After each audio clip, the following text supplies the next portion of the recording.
বাইরে কেউ আছে আপনাদের মধ্যে থেকে মানে আপনাদের যারা এসেছেন শুরু করছে আসতে চলে আসুন বেঁচেও কারো 12টা বাজতেই ছিল একদিনের সবাই যারা এসেছে চলে এসেছে। আজকে যেটা আমাদের ট্রেনিং এর বিষয় যে training on service delivery of gram panchayat, অর্থাৎ পরিষেবা প্রদানের ক্ষেত্রে গ্রাম পঞ্চায়েত করার আগে তো তার পুরো প্রসেসটা আছে। এবার পিডিআইটা যেমন পিডিআই সংক্রান্ত অনেকগুলো সমস্যা আছে, ডেটাগুলো যখন আমরা পুট করছি আবার একটু পরিচয় পর্বটা করে নেব, তারপর আমরা মূল ট্রেনিং। মোহাম্মদ ইমরান আলী, ঢাকা গ্রাম পঞ্চায়েতের সচিব পদে আছি। আমি ইন্দ্রজিৎ ভান্ডারী, কলেশ্বর গ্রাম পঞ্চায়েতের সেক্রেটারি। সহায়ক গুরুগ্রাম গ্রাম পঞ্চায়েত সাইন্টার সহায়ক ফুলজিবি সাইন্টার। আমি সাইন্টার ব্লকের কাতরা গ্রাম পঞ্চায়েতের সহায়ক পুলিশ কুমার। আমি মির্জা কবিরুল ইসলাম, সাইন্টার ব্লকের সাংড়া গ্রাম পঞ্চায়েতের সহায়ক।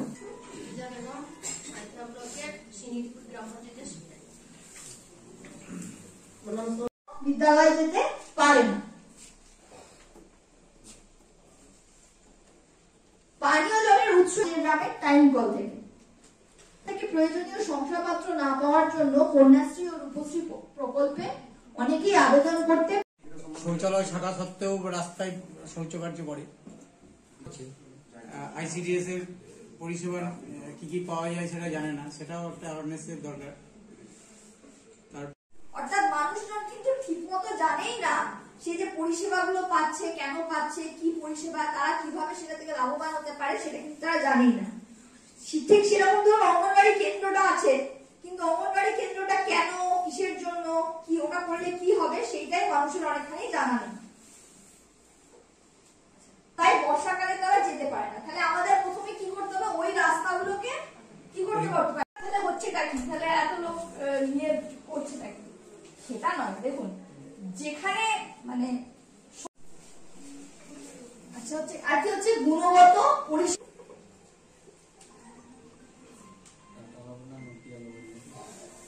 সার্টিফিকেশনের একটু প্রসেসটা দেখি, যে ট্রেনিং এ খুব কম সংখ্যা হয়ে যাবে, এটা আপনাদের কাছে আমি এই বলছি যে কিছু কিছু ক্ষেত্রে না আসতে পারে, প্রধান আসবে, অনেক ট্রেনিং গুলো প্রধান করে যদি যায় তাহলে অ্যাটলিস্ট হয়তো স্টাফের ক্ষেত্রেও বলছি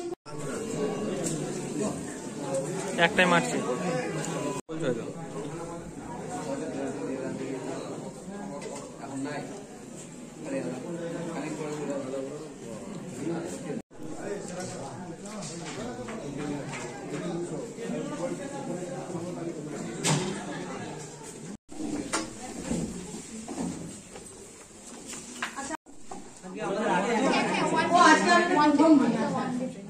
যেমন এখানে সমস্ত যারা আছেন সবাই আমাদের প্রধান এবং কর্মচারী আছেন। বেশ, তাহলে বসুন বসুন সবাই বসুন। তাহলে গ্রাম পঞ্চায়েতের যা খুঁটিনাটি মানে কাজের যে আচ্ছা থিওরি ক্রস করেছেন। ও স্যারের গাড়ি সামনে আছে। আজকে আমাদের এই ডিপিটিআরসি মোহাম্মদ বাজার ট্রেনিং সেন্টারে আমাদের জয়েন্ট সেক্রেটারি মাননীয় শ্রী পীযূষ কান্তি গোস্বামী, উনি পিএনআরডি দপ্তরের জয়েন্ট সেক্রেটারি, উনি আসছেন। উনি আমাদের ডিপিটিআরসিটা পুরোটাই উনি দেখবেন ঘুরে, এবং তৎসঙ্গে আমাদের এই যে ট্রেনিং চলছে আপনাদের বিভিন্ন পর্যায়ে তো বিভিন্ন ট্রেনিং হচ্ছে, কখনো প্রধান, কখনো সভাপতি, কখনো সভাধিপতি, সমস্ত মানে পঞ্চায়েতের 3টে স্তরেই আমরা ট্রেনিং দিচ্ছি। তো সেই ট্রেনিং নিয়ে উনি একটু কথাবার্তা বলবেন। কিছু থাকে as an agent of state government, রাজ্য সরকারের হয়ে কিছু কাজ করছে, এবং কিছু ফাংশন থাকে বলে ডিসক্রিপশনারি ফাংশন, যখন যেটা বলে কি করতে পারে কিছু এরিয়া একটু আলোচনা করে একটা ইয়ে করুন।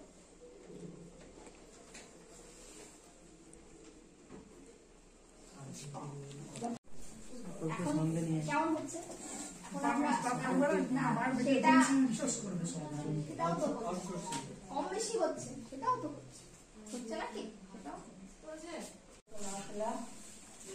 তাদেরটা ভালোভাবে লিখে দিয়ে মানে ইয়ে করা, আর অ্যাট এ গ্লান্স কি কি পরিষেবা দেওয়া যায় সেই সম্বন্ধে কোনো দেয়াল লিখন যদি সামনে করা যায়, গাছ না কাটাও গাছ লাগানো, মানে সবুজ for disability certificate, tax collection camp, tax receipt for any kind of certificate, Samsad wise, village wise monthly meeting for scheme bank, for preparation of scheme bank, regular visit for midday meal by Panchayat representative, free tutorial for poor students, street light in a remote area for social security, and liquid waste management, cap for caste certificate, Aadhaar linkage, and all kind of government pensions in SC and ST populated area. Awareness camp for plastic prohibition and water management. Thank you. তাকে maintain করার জন্য করা, যাতে সব বিষয়গুলো স্বচ্ছ থাকে মানুষের কাছে, কি হচ্ছে, কেন হচ্ছে, কত টাকা ব্যয় করে স্কিমটা করা হচ্ছে, এটা যাতে মানুষকে জানিয়ে দেওয়া যায়। মোবাইলের সঙ্গে নেওয়া, এটা বললাম যে এই জায়গাটা খুব গুরুত্বপূর্ণ। যে কোনো কাজ, যে কোনোই ডেভেলপমেন্টের কাজ, যখন একটা পুরো এলাকার উন্নয়নের কথা আমি ভাববো, কখনোই কোনো একজন বা দু একজন মিলে কিন্তু সেটা করা সম্ভবই নয়। আপনি হয়তো প্রধান কি চাইলেই একদম গোটা গ্রাম পঞ্চায়েতটাকে একদম সবকিছু দিনে দিন পাল্টে দিতে পারবে? কখনোই সম্ভব না। আর সবটা আইনের শাসন, যে ট্যাক্স কালেক্ট, আমি একটা উদাহরণ দিচ্ছি, ট্যাক্স, যে আমি কারো 70 টাকা ট্যাক্স নিচ্ছি আর কারো 20 টাকা ট্যাক্স নিচ্ছি, এটা কি আইনের শাসন হলো? শাসন হলো? প্রপার্টি যদি সেরকম রেশিওতে থাকে তাহলে ঠিক আছে। 20 টাকা আজ অব্দি আছে 20 মানে গ্রাম পঞ্চায়েত কর অকর ছাড়া আর কোন জায়গায় টাকা নেওয়ার কোনো কথা নয়। কার উপর নির্ভর করে বলুন তো? না, জনগণ নয়। এই জনপ্রতিনিধি হলেই বলে জনগণ, আর মানে কর্মচারী সাহেবরা বলেন যে রেজুলেশন। আমরা যারা আছি কর্মচারী একটা সুনির্দিষ্ট রেট ঠিক করে দেওয়া আছে, সেই সুনির্দিষ্ট রেটের বাইরে আমরা নিতে পারবো না, কম আমরা নিতে পারবো। সিদ্ধান্ত নিতে হবে যে 100 টাকা যদি রেট থাকে 100 টাকা কেনা। এবার আপনি একটা রাস্তা করলেন, রাস্তা করার পর সেটার সব থেকে বেশি কেনার কে হবে? এলাকার সব থেকে এগিয়ে থাকা মানুষ, যার 4টি ট্রাক্টর আছে, যে কৃষক যার 100 বস্তা 200 বস্তা ধান বিক্রি করে, কারণ তার বাড়ির সামনে। গ্রাম সংসদ ভিত্তিক, পরিবার ভিত্তিক কি চাহিদা রয়েছে, সমষ্টিগত চাহিদা, ব্যক্তিগত না, সেই চাহিদা ভিত্তিক আমি যদি পরিকল্পনা করতে পারি, তবেই আমার হবে সামাজিক ন্যায় ও সততা, মানে সমতা রক্ষা করা। ছবি তোলার সময় কিভাবে দাঁড়াই আমরা?